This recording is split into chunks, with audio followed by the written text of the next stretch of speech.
for joining me today on Hashtag No Limits. I'm your host, Shelly Kino.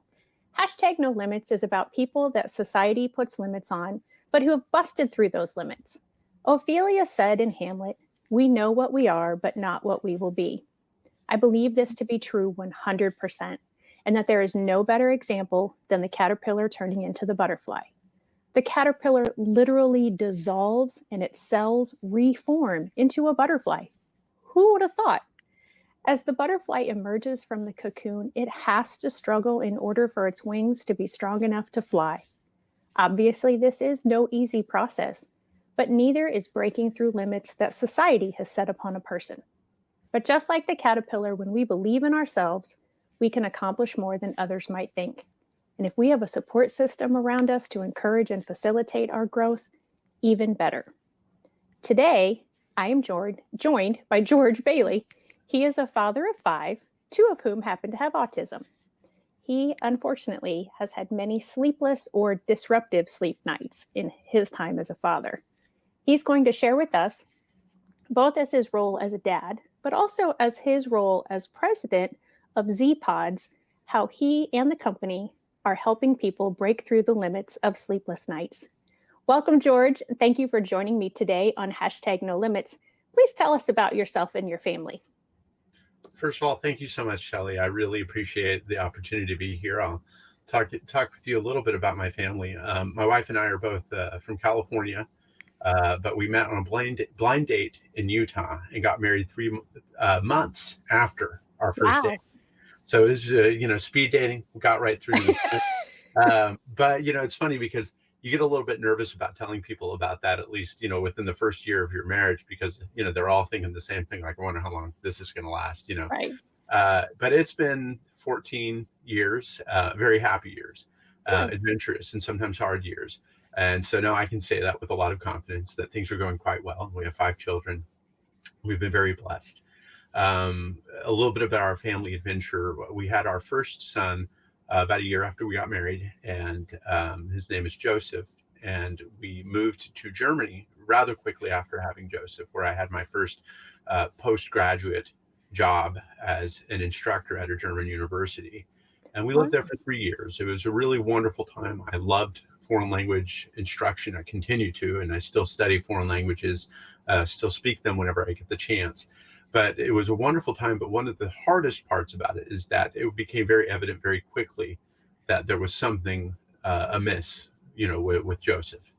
And we could see it. And it was always a little bit hard to articulate, but we picked up on it. And I think that both of us knew by about the time that Joseph was 1 year old, maybe 1.5, that Joseph had autism. Like, we knew it. We'd studied up on it, and we, talked with people. We knew people who had kids who had autism, and of course you get a lot of the same things from folks like, "Oh, I'm sure your kid's fine." They want to reassure you, and I think that's all in good intent. I don't hold that against them, but whether or not they think your kid is fine has nothing to do with it. Parents are very perceptive. Even new parents can be very perceptive, and in this case, we got it dead on. And so we left Germany so that we could come here to St. Louis, where we've been living for 10 years, so that I could study law school. But one of the wonderful things that happened was that we came into a community that was very ready for our son. Germany is a wonderful place, but it does not have the same level of services by a long shot as what we have here in St. Louis. And so we were able to get an official diagnosis very quickly. We were able to get help from his school very quickly. I mean, they jumped right in, and it was very incredible. And I know that not every parent has that experience. So I'm very grateful, And after Joseph, we had another son, and then a daughter, and then a daughter. And then about 4 months ago, we had our 5th child, and are really happy about each of these children, each of the personalities that they bring. One of our daughters has autism, and we would not have known that had it not been for Joseph. Her stubbornness, or what more technically is known as perseveration, would, to me, I find it merely charming. Even though it's a headache every once in a while when she has a real epic breakdown. But I think that it will. I don't know. I tend to think that stubbornness can manifest itself in very good ways later on in life, and it goes to your beautiful expression about, we know who we are, but not who we will become.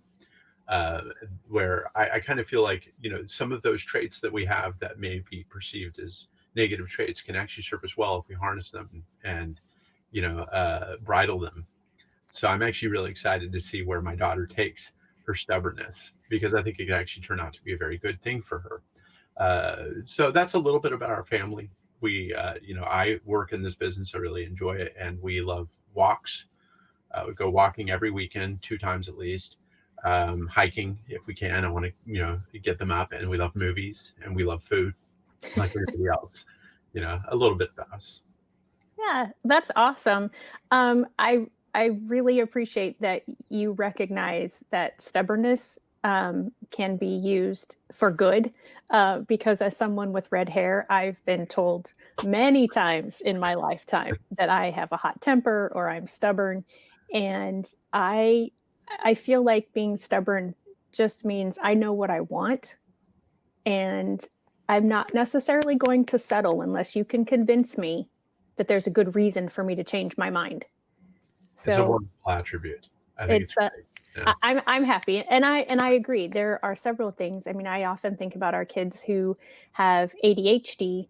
Um, they're true multitaskers, Mm. and in a school setting, that's not in a childhood, that's not necessarily the great thing. But when you think about, I mean, how many different things do you do at your job in a day, and you're focused on this, and then you're focused on this, and then you're focused on this, and if we can harness that inability to focus on one thing, we can maximize amazing ability later. Yeah. So Well, and one of the things I've noticed about ADHD that goes the other way, but in a good way. I mean, I have ADHD diagnosis. I have since law school when I figured out that I had it, and went and saw some specialists to really, lock in and figure out, what's up with me. Like, why am I having a hard time with this and this task and mhm, whatnot? And one of the things that I've noticed is that one of its great strengths is, or actually, I'll start with the weakness and then go to the strength. The weakness is this: when you are in between tasks as somebody with ADHD, it's a nightmare because your mind starts playing with the possibilities of what you can do next. And mhm, that becomes so overwhelming so as to be to basically make you freeze. You're thinking like, there's so many things I could do next, therefore I'm going right, to do none of them. right. And so I find that recognizing that in myself, taking a breath and then locking in, that when I lock in on that one task, that I can just go with it. And so ADHD in some cases may be interpreted as having, many different focuses, all at the same time. But when somebody with ADHD becomes focused, they are, and just ask my wife. I mean, she'll George. If I'm in the middle of something that, has my attention, Mhm. it has it all the way. But that's only after I've taken the time to kind of meditate a little bit, think about what is that next step, and then to lock into it. Right. And that goes back to our children. I've got another kid with ADHD, and I'm sure that you've dealt with many kids just like that. And I'm now trying to teach him what it is that I do that has allowed for me to be able to lock in and get the thing done that needs to be done. That's awesome. And I mean, the whole, premise here is hashtag no limits. Like we talked about, harnessing that instead of saying, that's bad, don't do that. Or, oh, you're not going to be able to do X, Y, and Z because of ADHD or autism Yeah. or not getting sleep. Um, so I do want to talk about some things regarding your children specifically. So I think you said in your intro that you recognized pretty early on with Joseph that he probably had autism. I think you said around the time he was 1, you noticed that. So what sort of process did you then have to go through in order to officially get him diagnosed? And then when he started going to school, what were there barriers? Were you still in Germany at that time, or were you back here in the States? Great question. Germany, they just were not, simply not. And sorry, I'm going to have to adjust myself. I'm not sitting in That's a okay. standard seat, so That's okay. as you can see, Right. Yeah. We'll get to Germany that was very space interesting. thing you're in. Oh yeah, yeah, yeah. And I'm going to give a kind of a disclaimer to everything that I say. Every single thing that I'm going to say to answer this question is that my wife knows the answer better. Okay. And she really does. She understands systems better. She understands Hmm. bureaucracies better, and that has always been a really wonderful blessing to both of us. So I'm going to give you the best answer that I can. In Okay. Germany, they cannot diagnose a kid, diagnose a kid for autism until I believe the age of, I want to say 11. It might be 9. Yeah, Wow. I mean it's late. And any way that you look at it, particularly in a culture in which we set a high standard, early intervention, Hmm. it's so late. Yeah. And so, we wanted to be able to get what kind of help we could. And Germany was very hard that way. Again, I'm not trying to knock Germany. I love, love, love the German people. I love the culture. I love living there. I miss the Autobahn like no business.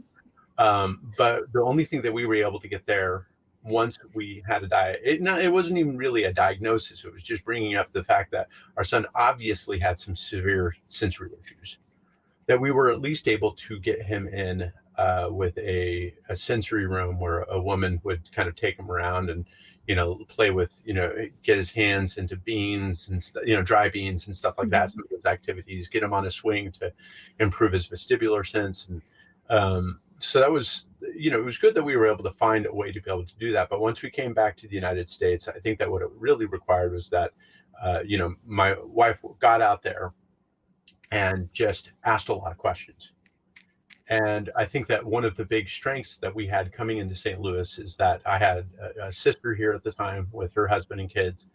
And so she was able to, it was really a community thing. And if there's maybe one thing I want to emphasize, that is, utilize your community. And Christina was very good at doing that. She was able to talk to my sister. Okay, like, what are the different school districts out here like? But also, we had a congregation at our church that was had a number of doctors, and we were able to ask them questions and Wow. be able to Nice. Yeah. on, what types of places should we be going and seeing. Um, and as we went out and did that, again, I'm not giving you a lot of detail here, just because as a lot of this is going on, I'm studying at law school. Sure. The arduous task. But I remember when we first got into a early childhood development program, that one of the teachers really took Joseph under her wing, and that helped a good deal. So Hmm. number one, community. Number two, once you get in, look for that teacher who is kind of like your son's or your daughter's real advocate. And this woman was just extraordinary and was just like, hey, can I please fill out this paperwork for you so that you can, Oh, to get your son right. system. I mean, really going above and beyond. And that to me, sometimes I feel like that can be very thankless work. But I think that having a teacher who's really your kid's advocate really helps. There's no question that we had an advantage above other people who don't have those types of resources, who Right. don't have the type of church community that we had, and were readily able to integrate into once we arrived here in St. Louis to a new home. So we're very grateful to the people that did help us, and I wish upon everybody that type of community that takes my children in and helps them. So the diagnosis, I'm trying to remember anything specific about that. I just remember that they would say, okay, we had insurance, and we just had to utilize those services to go see doctors that could diagnose him. But I wish I could give you a much better answer about that, No, that's good. be more helpful. But I hope that if there's any nugget here, it's that you do need to be willing to reach out to those around you, to your community. They want to help. At least, I hope that they do. I wish that type of a community on everybody. Yeah. That's wonderful to have that great community is Yeah. definitely a benefit. And unfortunately, you're right. There are places that is not the case. So one of the things that you had mentioned to me, separate from today, was that you had some sleepless nights because of Joseph and all of his sensory needs. Are you finding that you are having that with your daughter as well, or not as much? Which daughter? It depends on the The daughter with autism. In a different way. So I'll describe Joseph's in detail, and then describe my daughter Madeline's in detail, and it was quite different. Joseph, it would be that he would be in bed, he'd get out of bed, and then he would bounce around the entire room, stimming. Okay. And he stim, and his method of stimming, which and I'm sure a lot of the parents who watch this understand what stimming is. And kind of compensating for an overstimulating environment, is he loves having a pen or a pencil in his hand and then waving it like Okay. this out of his peripheral. And that was the way that he would do that. And you could just hear it all around the house, because just this heavy footfall. And that was harder, I think, on my wife than it was on me. I'm a little bit easier to fall asleep.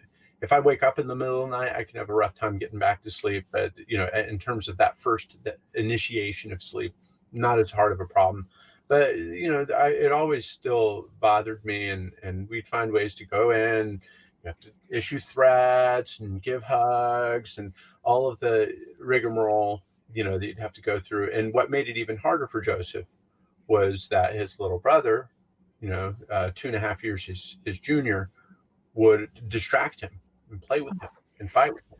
And as a sibling does. Yeah, as every sibling does. And in that respect, it was entirely normal. But the thing is that Joseph, all of this would only add to the stimulation. And he does not need less sleep than other children, but he wasn't getting as much. And I would say sleeping 6-7 hours a night, which is not horrible. I've heard of much worse, right? But certainly not great either, when you should be sleeping 10 or 11 hours of sleep, at the age that he was. And, and so that was one thing. But then Madeline, it was always different. It was never, this overstimulation, because she does not seem to have a sensory processing disorder on the same level as Joseph. Her, as is typical between girls and boys, girls manifest autism very differently from their male counterparts. And so did she. And the sleep was never a huge issue. But certainly her sister and she were, because she has an older sister who's 3 years older than she, they're partners in crime, and they would play together and they would be loud together, and they were always up and running around. And it was kind of the same thing, but not quite as severe. And, in the case of the girls, if one of them fell asleep, the other one fell asleep right after. Oh. So it was really like this, reciprocal thing that was going on. But with the boys, typically William would fall asleep after they played out or whatever. And then Joe could be up in another hour or 2 hours, and sometimes, or even later, just bouncing around. So for Joseph, it was a real problem, not the same as with Madeline. So on top of not getting enough sleep, what does that do to a person? What does that do to the individual? What does that do to the family as a unit? This is such a great question, because there's a lot about it that we don't really understand. Here, I'm going to bring that other leg around. Don't bring a lot of knee into your interviews right there. That's okay. But That's okay. Okay. I think that, to simplify it, you just don't perform as well during the day. You're not as happy during the day. No one functions as well on little sleep as they do on a good amount of sleep. Yeah, you can oversleep, but that's not the issue with these kids, Sure. And one of the things, I've read a number of autism studies that tend to demonstrate that kids who are not getting enough sleep, number one, that they're not able to take advantage of their therapy as effectively. They feel dysregulated. So their sensory issues may be more severe depending on the sleep issues that they're experiencing. I know for a fact that, we have seen some kids that we've been helping. Sleep is big for my business, and we might talk about that more in detail later. But we know for a fact that the kids who aren't getting as good of sleep manifest certain sensory issues that they may not if they're getting enough sleep. And then the other thing that's always scary for kids with autism is that a very high percentage of them are prone to have seizures. And seizures and sleep have a vicious cycle relationship in that if you have a seizure, it's less likely you're going to have good sleep, which means that you're more likely to have seizures, which means, and we could go Right. through that on and on. One feeds the other in a very negative way. So sleep is very important to our health. We know that when we are in deep sleep, that there are certain chemicals that tend to wash over and clean and regulate the brain. So it's very good to have good sleep on so many levels. And as adults, we learn how to cope with the occasional not good night of sleep, or Yeah. even a few a few bad nights of sleep. But kids typically, they don't have that ability to understand kind of what that feeling is, or even what's causing them to behave a certain way, or as you mentioned, have a certain need for sensory stimulation of some sort. And so as adults, we tend to kind of not give it the credit it's due for having not enough sleep or having very restless sleep. Because even if you have 8 hours of sleep, but it's very restless sleep, from my understanding at least, and please correct me if I'm wrong, you don't get that cleansing that you talked about. Yeah. Because you have to be in a deeper sleep in order to get that. Absolutely. And it's hard for children to really kind of perceive the necessity of many of the things that we do as adults. I always remember that when I was a kid, my brothers and sisters who were older than I, they would have children, and there would always be this moment where the kid would be throwing a fit, and then their parent would say, "Oh, they must be tired, so I'm going to take them home and give them a nap or whatever."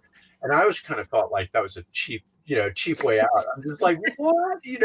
Why not just give him or her what she needs? Like, why not give her what she needs? Like, you're totally cheapskating it. Like, Yeah. anytime there's a problem, oh, they must just be, having a hard time sleeping. Now I get it. Now I'm just like, no, I know when my kid's throwing a fit over just being flat out exhausted. And I know that that's hard for the kid to recognize, as you say. I think that that's really good. And I think that it's kind of tough in the sense that they want to be grown-ups and they want to be up when you're up. Yeah. I remember an old episode of Full House, not ever one of my favorite sitcoms. A little bit cheesy. I always thought it was a little bit too Pollyannish. But there was one episode that always stuck out in my mind, and that is that the youngest in this family has this kind of vision of what must be going on when she goes to sleep. And there's like a veritable circus parading through her house with clowns and elephants and all sorts of excitement. Right. And here she is missing out on all these fun things that parents are doing, when really it's, usually like if my kids are down, then my wife and I are watching an episode of some, series we really enjoy or reading a book. It's Right. not Or that. laundry or cleaning the house or, the really, really fun things. So yeah, it's certainly nothing that they're interested in. Right. Nothing that they have any interest in doing, but you have to really kind of impress on them the value. And I think that part of that is through routine. Yeah. Routine is probably the best thing you can do. It's going to trigger certain signals in the brain. It's going to start producing more melatonin, which makes it a lot easier for the kid to kind of just accept. And so I love routines. I have a little routine board, like a poster that we have that's laminated, and that I'll show my kids before they go to bed. I haven't done it as much as I need to lately, but it has a certain effect where it shows a picture of the kids, brushing his or her teeth, saying her prayers, and giving mom and dad a hug and a kiss or bedtime story, all the things that you would do. I think that that's a great idea to Absolutely. cultivate a warmth towards the act of sleeping. Yeah, that's fabulous. That's a great idea. We in the education world call those visual schedules. So it's you have a schedule of what you have to do, and you can either see it with pictures, or some people will write the words on there if the person's able to read. So yeah, those are incredibly helpful, because it also gives you that satisfaction of check, I've done that one. Check, I've done that one. So that's really good. So we've talked about autism and sleep deprivation and possible seizures. there was, I think, a statistic that you had said in another interview that I had watched of yours, where 80%, I think it was, of kids with autism have a sensory deprivation. Am I saying that right? 80% of kids with autism have up to 80%, I should say, Okay. have a chronic sleep disorder, and up to 90% of children with autism have a sensory processing disorder. And it's thought by some, at least, that those two are heavily related. I'm in that camp, but I couldn't, parse it and give you the exact, like this is why. It's just after enough reading and just familiarizing myself and seeing it in my own kids. I think that there's certainly a big relationship, but correlation does not causation make, or something like that. So you have to be very careful about what you allow yourself to and not to believe when Right. studying things. So you're in this sort of spacey looking atmosphere today. You have on a shirt that says zPods. I mentioned at the intro that you are the president of zPods.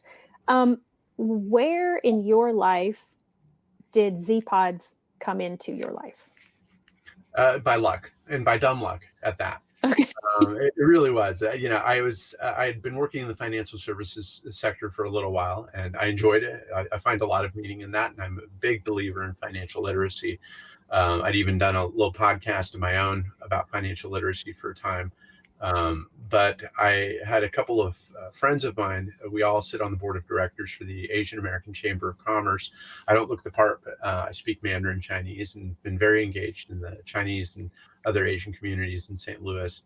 And two of my friends had noticed that I was not looking too, happy about my current situation. I kind of felt like I was looking into a job that was probably not a good fit for me. And, I was just looking for something different. And they decided to come in, swoop in, pick me up and say, George, we're bringing in some really cool technologies from China, and we would like to find a market for them. And we think that you'd have a lot of fun with us.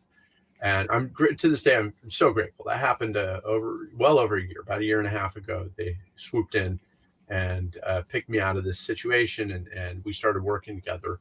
And one of these technologies that we were working with in China were these beds, capsule beds. Capsule bed is the more technical name for what it is that you're looking at right here, where you're fully enclosed.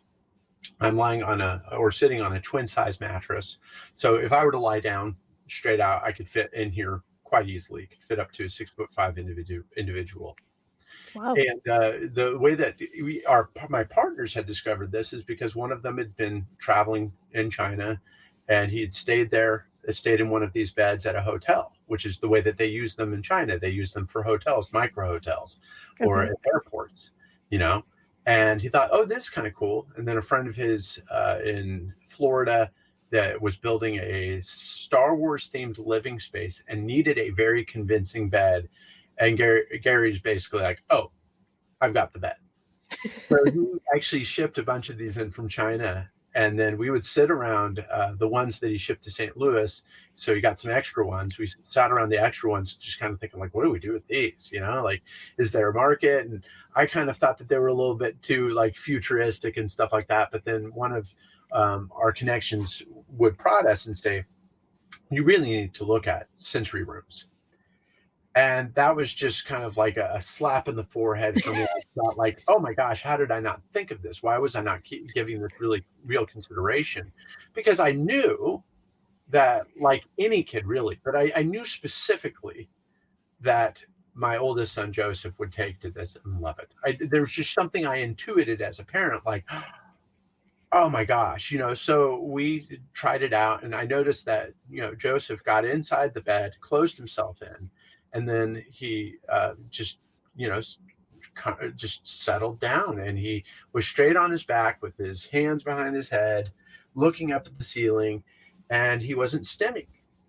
Oh. And I thought that was just so extraordinary, and people have different feelings about stimming. Some say, well, what's so wrong with stimming? Don't stop a kid from stimming if he or she finds it comforting. And I'm of that camp pretty much. But I also think you have to recognize that if your child is stimming, that's because the environment around them is overwhelming. So there's nothing wrong with stimming. Right. but it's a signal that something is wrong. Right. That something is overstimulating, something is uncomfortable. And so obviously, it looked like Joseph, by all accounts, I mean, he was really just chilled out. I thought, wow, he finds this very comforting. So we went around and we asked a lot of autism specialists what they thought of the idea of using this as a bed or just kind of a decompression chamber for kids with sensory processing disorders. And they all thought it would be really cool to try it out. And, we have plans now. Ultimately, as we grow, we really do want to do some studies to be able to put some metrics on, what type of qualitative improvements do we see in, kids who use this as a regular place. But in the meantime, we've been, working with parents who want this as a solution, who are literally at the end of their ropes in terms of like looking for something to help. And when I'm talking about like parents whose kids have problems with sleep, but we're talking about 2 hours, 3 hours, 4 hours of sleep a night. Yeah. And this is destructive. No matter how you cut it, this is not good for anybody in the family. Right. And so we come in and we tell them always, we say, this is not a surefire solution. But we have experienced that some kids really take to this. And one of the kids, whose story was the most dramatic, or one of the most dramatic now, because we've had quite a few that have been rather incredible. She was sleeping 4 hours a night in a closet that was lined with Christmas lights. And for her mom, this was so familiar that she said, I want to try it. I think it will work. She got her daughter to start using it. And that was last November. And basically, since then, she's gone from 4 hours of sleep a night to roughly over 10. Wow. And it was shocking. There was no other way to put it. I mean, like, I was crossing my fingers. I told the mom, I said, we really do not know if it's going to work. But it worked in such dramatic fashion that there was no ignoring it. And so we're very sure to tell everybody to give them those qualifications. Like, hey, basically we say the best thing that can happen is that, after you buy the bed, is that you're going to see some changes in your kid. And the worst thing is that you're going to have the coolest spaceship bed in the world. Right. And I mean that. I really do. I think, like, at the end of the day, at the very least, you've got the world's coolest bed. Right. So show us some of the features in this world's coolest bed. Thank you. I'd love to. I'm going to show you the control panel right now. First of all, there's this mirror here that you can see. And the thing about the mirror is every kid loves mirror. They're all little narcissists. And, but the thing is that the mirror is surrounded by this light that can change colors, and according to their mood. Yeah. And so, they may have just a different mood, or you can just turn it off altogether, But there's the mirror. There's a reading light right here. You can dim it. You can turn it off entirely. You can, and then there is I don't know if the camera caught that correctly. I'm trying to, there's the reading light. Okay. There we go. Okay. And then here is the fan, and here is the ceiling light, which if you look up, you can see that ceiling. So those are some of the features. The fan itself generates white noise, which a lot of kids find very soothing, and a lot of kids love fans. Right. With autism particularly love that. As the years go by, we have other features that we plan on adding as this thing grows. But as it is, it's just super cool environment. And I'll admit that if I ever have really stressful time, I'll come in here and just chill out. Yeah. I have become a little claustrophobic over the years, but I think that would still be soothing because of the fans, because of the air movement. You have that reassurance that there is airflow in here. Yeah, air's not an issue. We get asked about airflow. First of all, you can see that even the sliding doors does not seal. Mm-hmm. Nothing seals in here, and you have two gaping holes in the sides for the fan. Nothing seals, but you still get, when I turn everything in here, you get dark. Mm-hmm. And this is better than heavy curtains, and it has at least some sound. How should I say it? It does take away from the outside sound a little bit, dims it, for lack of a better term. It doesn't kill it entirely. The only way to get total silence is total airtight, container, which we're against for liability reasons. Right. And No, I hear you. protect our I would not children. want that for my child or anyone else either. Yeah. But So, so in anything, and there is some of them you can put a television in here. I don't do that for my kids. It's not my cup of tea to give my kids television late into the night or control over their own television. But you could literally connect a television to this thing and it totally works. It's really cool. But I'm not going to say too much about what's coming down the road. I get giddy about it. I get really excited. I will say that as is, the bed is really cool. And then in the next few years, you will see different versions of this come out. So we're really having fun. so at this point, is it customizable to any degree, or is it everybody gets exactly what's in the pod as everybody else? So it's customizable in the sense that you have a control panel that allows the child to be able to, I like this color as opposed to this color. I like this degree of light. Some children need total dark. Some children need at least just a little bit of light. And so if I turn this down to its dimmest setting, you still have quite a bit of dark, but it remains consistent throughout the night. And of course, the temperature and fanning is customizable according to the kid. But the bed itself comes, as the pod right here, the frame. It does not come with mattresses. We sell those separately. And the future iterations of this will have other customizable features that we are going to introduce. But for now, I'm going to remain silent on what those are. That's fine. That's why I said as right now. I will say, if you've thought of it, we've thought of it. Our imaginations run wild on this. And one of the reasons why I love doing this for kids with autism, some of the kids that use these beds are not autistic. But the thing about kids with autism as a starting point is that they are so different that every last one of them forces us to think outside the box about what we're going to be preparing in the future.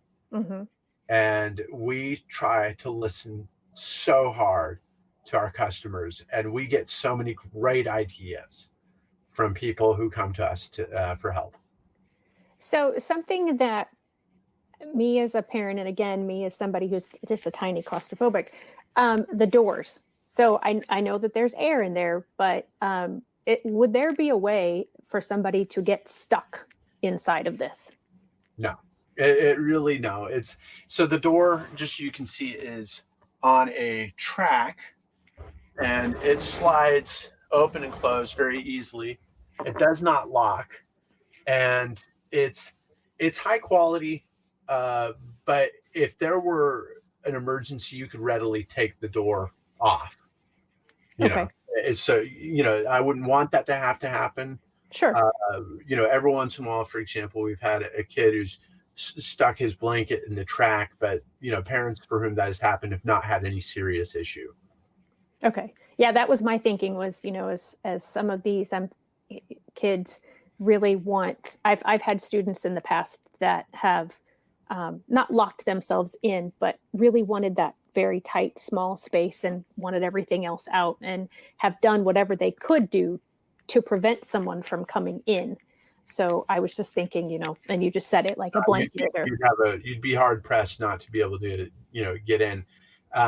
Even the other question I commonly get asked is, what about fire? And, with fire, it's the same thing. As I said, it's not totally soundproof. So you'd actually still hear fire alarms and whatnot. And think about it this way. It's one additional layer between you and your bedroom door. If you have a fire, no matter what, you're still going to have to go to your kid's room. You're still going to have to extricate the kid. Right. So it does not create a substantial obstacle in addition to what's already there. Gotcha. That makes sense. And that's good to know. We're all parents. The primary founders of this, or most of us, are parents. And so we think about these things as well. We care about the safety of these pods. It's always, the big nightmare scenario is what could go wrong? Right. We ask ourselves those questions. So I love those questions. Right. So before I get to, I did have one person who sent a question to me to ask you, but before I get to that one, so you said when Joseph first took to it, or when he first saw it, he went in and he was calm. So how long has he had his, And what kind of a difference have you seen just in your own son? There have been some pretty big differences. We've had it since the beginning of June of this year, which is around the same time that Joseph's little sister was born. So that in and of itself was quite an adjustment, for them to get used to having a fifth child in the home. Right. But the big, enormous difference in both rooms, because we bought, two beds, one for our daughter's bedroom. I'm actually in my daughter's bed right now. Okay. And the other one is for our son's bedroom. And in both cases where you have kids who fight, play, bigger, you all of a sudden create this automatic barrier between the kids. And it sends another psychological signal to them like, hey, it really is time to go to bed. Mm-hmm. And Madeline will get inside the pod and she's good. She's, no more older sister to tempt her, get away, foul temptress, Right. and that creates that other barrier. I think that it's really good for her that way. And they play way less, which means that they get to bed. When we put them to bed at 8:00, their bedtime never changed after we got this. Okay. Now we put them to bed at 8:00. You may get a few little disruptions, but really not that much, not compared to what was going on before. And in the boys' case, it's been even more substantial because Joe was staying up until, 10 on a good night, 11, 12. And now Joe, pretty much goes out 8:30. He gets inside of his bed. His brother doesn't bug him. Every once in a while, they'll bring food in here. And that's something, like, I'm not going to say it's perfect and everything's changed. And we're, it's like, no, they're still kids. But the fact of the matter is Joe's probably getting an added at least 2 hours of sleep per night on average. And that's huge. That's actually quite big. If Madeline, it's maybe 1 to 1.5, somewhere around there, added, sleep. But that had more to do with distractions from her sibling. Joe, it was a real thing. I've actually only heard Joseph outside of his bed once since June, like where his heavy feet were, so in other words, you have these episodes, but they're much less. And it's the same with our other clients. We even our best cases, every once in a while, you'll just have a bad night. Oh, sure. And that's just what happens. This doesn't take away all of your problems. But in terms of, I think the biggest meaning for that, for me and my wife, is that means that when we go to bed, or rather when the kids go to bed and we're still up, we get to really enjoy the evening together. Right.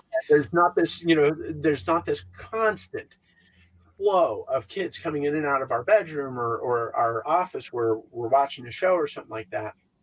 And we get to rest a little bit more. Now, in terms of Joseph's other, what else? I mean, he's a happy kid. And so I am reticent to, say that we've seen these enormous changes in his daytime behavior and stuff like that. It's very hard to say because a lot of this is happening during COVID. Mm-hmm. And so, is he behaving better in school? He's not at school. Right. But he's a happy kid and he continues to be happy. And I've always been grateful for his overall disposition. I love, he's just a super son, and so I can't say that I've seen this incredible, but I don't know. I can't say that I haven't. I'm right. watching. I mean, those types of changes, they take time. Sure. But with Madeline, one thing that has also been a really big difference is that, here we have a young little woman, 5 years old, who will have these enormous tantrums. And prior to the bed, the tantrum could go on and on and on. And I would send her to her bedroom and the tantrum would just go on forever until I came in there and found something to bribe her with. I don't know, to get her to chill out. Right. But now she will actually come in here of her own volition. We never send her. I may send her to her room as punishment. I never send her in here as punishment. This place, this is sacred space right here for Mm-hmm. This is a safe space, like for her. She comes here only by choice. And we've had many episodes where she'll break down, we send her to her room, and then she'll just come in here and chill out. That's hard to replace. Right. That type of a safe space. And I feel really grateful for what it is that we've fallen upon. And I hope that it will become a useful and more accessible with time product for a lot of parents. Yeah, I see so many possibilities. Just in learning about these myself just a few weeks ago, and in talking with you today, and thinking about even my own daughter, who has anxiety. And I could see, I mean, she tries to do something kind of like this, where she'll make her dorm at school as dark as possible. She'll make her room here at home as dark as possible. She's also an introvert. So being able to get away and, closing her door to her room here at home and being like, I can't deal with people. I can't deal with stuff anymore. We've had people contact us about anxiety, like with your daughter, ADHD. And, what we say to parents is we don't know. Mhm. And it all depends on the child. But if this is something that you want to try, then we would love to help you try it. Because first of all, it's awesome. We love our product. I've been so happy working with You're this. not just the president, you're a customer. I gotta do that one. I don't know. This guy's a little too pitchy.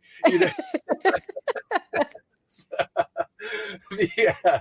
No, but I think, but we always tell them, like, look, if you want to try it out, like we would love to find that it's a solution. And if it is, then think about what that means to other families.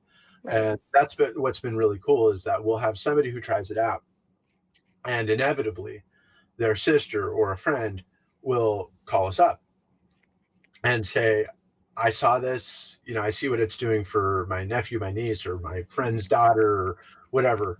And, I just want to give it a try. And so we actually tell people, if you're in the St. Louis area, if you're fortunate enough, then we have a store where we have one of these on display. And we tell people, like, you should just come and see how your kid reacts. And we see some really extraordinary reactions. And the regular line that we get that is just, it makes my heart melt every time someone says it. I've never seen my daughter or my son do that before. Oh, wow. Whatever that is, that may be a different thing from kid to kid, but that's Sure. not the point. There's a visual change in behavior. One of our clients who just got set up 2 weeks ago, her daughter would never let her or her husband blow dry her hair, and now asks for it regularly. Well, So, yeah, because she wants her hair to be longer. Whatever, short or longer, I don't really care. But the thing is, right. This is a girl who's always wanted to have long hair, but couldn't stand to have blow dryers, so she'd have to cut her hair. Right. And that, to me, I mean, Crazy. You can't replace that. Yeah. So that's what we're looking for, is like, what's that thing that brings your child out of him or herself? Right. Well, I have a feeling you're going to say to this question that this person has that, because you've kind of already answered it, but I'm going to share it anyway. So this is from Cassandra Sines, and she says, do you think that this would be helpful for a child that rocks and headbangs, especially as he's going to sleep and as he's close to waking up? And then, of course, the big question, which I haven't gotten to, what is the approximate cost?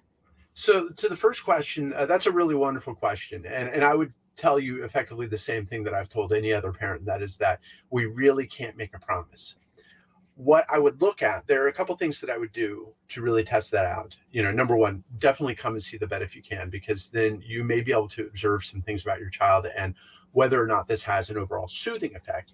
But the important question I would have for that parent is, how much of the headbanging do you believe is tied to anxiety overall? And then what type of an effect do you think that a complete enclosure will have on that anxiety?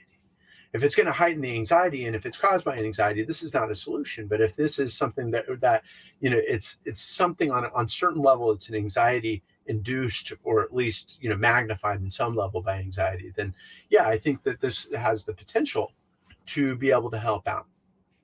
We have not yet had any headbangers per se, though. The girl that I mentioned earlier, whose parents can now blow dry their daughter's hair, they caught her at one point, like she had moved the refrigerator and been behind the refrigerator banging her head against the wall. They caught her at one point doing that. I mean, like, this was a girl who was having very severe nightmares. And and so we've had numerous different cases. We haven't come across that one yet.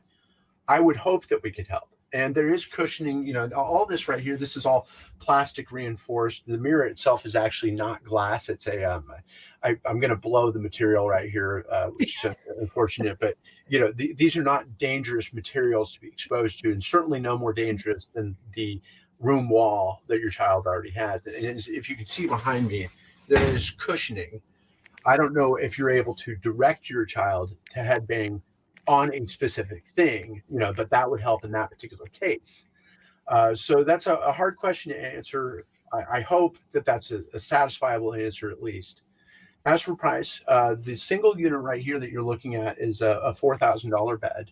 So, we don't play like, oh, it's $4,000. That's cheap. No, it's not, and as with any innovation, this is what we tell parents, that as with any innovation, everything that comes out is going to be a little bit more expensive than it will be later on down the line. And it's always our hope to be able to make this more and more accessible. And, if it's any comfort, I'm going to give you a couple, things to really think about. Number one, this right here, when the first cell phones came out, and really I shouldn't be holding this up.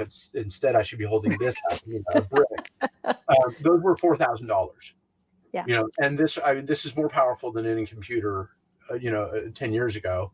And this was $4,000 coming out the gate.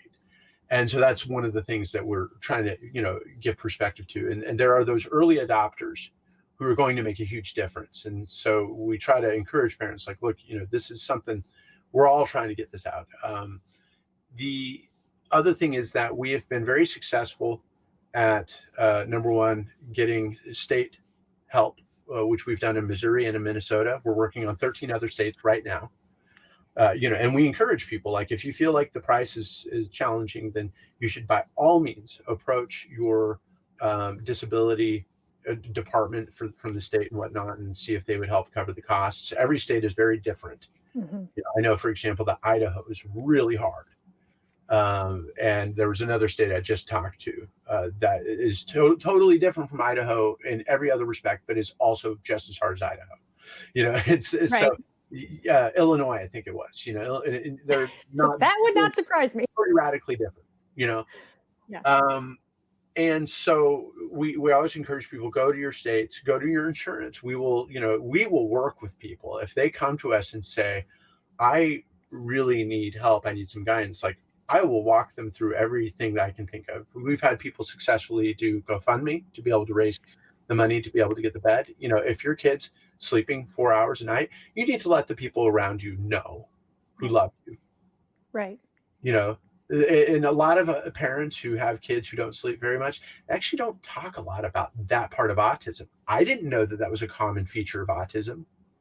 Yeah. I had no idea until, about a little under 2 years ago. I just knew that my own son had a hard time sleeping. Mm-hmm. So, so there are those routes. We have financing. We also have a leasing program where it's, 90 days lease to own, interest free for the first 90 days, So we're very invested in creating solutions for parents who feel stretched. And then, of course, we have had some parents who understand, like, look, the value of my sleep is actually pretty high. And so they look at that as being an investment, and they put it in, and the returns can be remarkable. But again, we want to be really upfront with everybody. We recognize that that can be a lot to ask, and it's not. Right. We're not making $1 billion. I'll tell you that. We are a startup, and we think that our product is fantastic. I love doing this. I haven't seen one in person, but just hearing what you've said, and I've been to the website, doing research for today. And if you go to the website, which is, what's the website address? www.zpodsforsleep.com. www.zpodsforsleep.com. I'm just putting that in our little chat box because I don't think you have the option to be able to do that. So zpodsforsleep.com. Hopefully I'm going to show it to you to make sure that I type that in the right. Yep, that is correct. Okay. zpodsforsleep.com. Yeah. So on the website, it tells more information about I guess a little more specific about the things that you shared as far as what's in it. And it also shares some of your success stories that families have had because of having a zPod in their family. And I didn't look, but I presume somewhere is within that website where they can apply to get this and talk about funding and financing. I mean, not funding. Okay. So I highly encourage anyone who's watching this today or watching this on the replay to go to this website. If you think this is something that can help a loved one, whether it's your own child or someone else's child, I really see this as being an amazing thing. And I kind of, I mean, I actually expected when you said 4,000, I don't know why, but that was the number I had in my head. And I did not see the price listed on the website. And I don't know if that's because I have seen other therapeutic beds, which I would think this would classify as, for higher than that, to be perfectly Much honest. higher, actually. And that's one of the things we want to make sure that this is accessible. And, if we could do this business successfully for lower, I think we would. That's our hope in the future, is always being able to find out a way to both, we are a business, we want to be profitable. I'm not going to hide that from Of people. course. But we also want to add to the quality of life for individuals across the world, and not just autism. We hope to be able to introduce things that will help this with ADHD, which also commonly manifests itself in hard time sleeping, OCD, PTSD, which is remarkably tragically common in the United Right. States among children. So, our goal is, and if you're a parent who just wants to ask the same wonderful question that our earlier question asked, will it help my kid with this? We may have a story and we may not, but what we're going to tell you is we will try to find a way to give every child his or her own safe space with the things that, this child finds soothing and comforting. Every kid should be able to sleep in a place that is safe. Right. Absolutely. I agree. Well, George, I could talk to you for much, much longer. I have so enjoyed having you today and learning about not only your family, but about zPods. And I really feel the limitless possibilities, which is why I wanted to have you on, because I think that your family, as well as the company zPods, are definitely breaking barriers and not, you're definitely under the hashtag no limits category, in my opinion. So I just want to encourage anyone, again, to reach out to zpodsforsleep.com to get more information. Like I said, there are testimonies on there, stories of people gaining like over a month and a half of their time back in a year because of the amount of sleep that their loved one is getting now compared to what they used to be getting. Join me here on Friday for Fridays with Fran. We're going to be talking about transitions, transitions from as simple, well, not as simple, but as small as from the weekend back to the school day, extended breaks, summers, transitions from high school to independent life, all those things that are related to special education that sometimes we don't think about. Next Tuesday on hashtag No Limits, I will be joined again by Shay. She was with me in September, and she was born with learning disability, ADHD, dyslexia, around the time that IDEA first became law. And so she has the experience of going through special education from the beginning. And now she herself is a special education teacher and she is working with students. And so sharing those differences. So if you've liked this video, please make sure to put a comment or a question. I can always get those to George if necessary, but you can like it, give it a thumbs up if you're watching on YouTube. If this is something I just realized for this broadcast that I've never done before, if you are someone who would like to have a free IEP checklist or a free virtual IEP checklist, drop your email below and I will be certain to get that to you. You can also just go to shellykino.com and there'll be a form for you to fill out there. So again, George, thank you so much. I've very much enjoyed this. I hope that you have enjoyed this as well. And good luck with everything with zPods. And for everybody else, this is Shelly Kino from Shelly Kino Education Consultant, making the world better, one person at a time through limitless possibilities.